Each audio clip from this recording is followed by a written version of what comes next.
അങ്ങനത്തെ ഡിസ്കഷൻ നടത്തുന്ന ഒരുപാട് സ്ഥലങ്ങളിൽ ഞാനുണ്ടേ.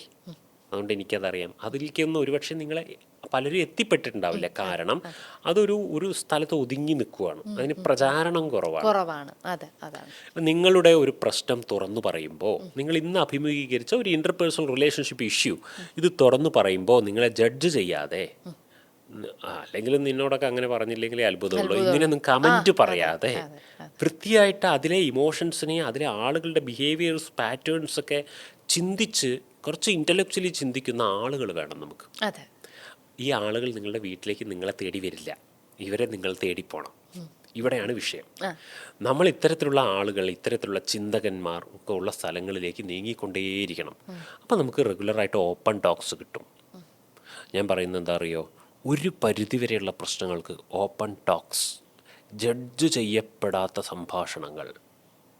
ഞാനിത് സംസാരിച്ചാൽ എന്നെ അവർ വിലയിരുത്തിക്കളയുമോ എന്ന് പേടിക്കാതെ നമുക്ക് എന്തും തുറന്നു പറയാൻ പറ്റണം. അങ്ങനത്തെ സംഭാഷണങ്ങൾക്ക് വേദി കിട്ടിക്കഴിഞ്ഞാൽ നമ്മളുടെ ഒരുവിധം പ്രശ്നങ്ങൾ പരിഹരിക്കപ്പെടും. പക്ഷെ അങ്ങനെയുള്ള സ്ഥലങ്ങളുണ്ട്, അങ്ങനെയുള്ള ആളുകളുണ്ട്. ഞാൻ അങ്ങനെ ഒരു മനുഷ്യനാട്ടോ. എനിക്ക് ആർക്കും എന്നോട് എന്തും സംസാരിക്കാൻ ഞാൻ അവരെ വിലയിരുത്തില്ല.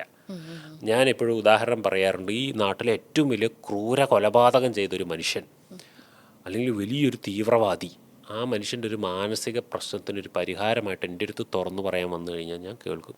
തീവ്രവാദിയെന്നോ കൊലപാതകമെന്നോ ചിന്തിക്കില്ല ഞാൻ. അതൊക്കെ ആയിരിക്കാം, അത് കോടതി നിയമങ്ങളുമാണ് അത് ചിന്തിക്കേണ്ടത്. എനിക്കറിയേണ്ടത് എന്താ, പുള്ളിയുടെ മനസ്സിന് ഇപ്പോൾ വിഷമമുണ്ട്, പുള്ളിക്ക് തുറന്നു പറഞ്ഞാൽ ആശ്വാസം കിട്ടുമെങ്കിൽ ഞാൻ കേട്ടിരിക്കും. എന്നിട്ട് കൊലപാതകി എന്ന് പറഞ്ഞാൽ പുള്ളി ചിന്തിക്കുകയൊന്നുമില്ല, ഞാൻ ജഡ്ജ് ചെയ്യില്ല. അങ്ങനത്തെ ആളുകൾ ധാരാളം ഉണ്ട്, അവരെ ഉപയോഗിക്കണം. അപ്പോൾ നമ്മൾക്ക് ഇത്തരത്തിലുള്ള ഈ ഇമോഷണൽ ഏരിയയിൽ നിന്നും നമ്മൾ പതുക്കെ കുറച്ചുകൂടെ ഇൻ്റലക്ച്വലായിട്ട് പ്രാക്ടിക്കലായിട്ട് തിങ്ക് ചെയ്യാൻ പഠിക്കും.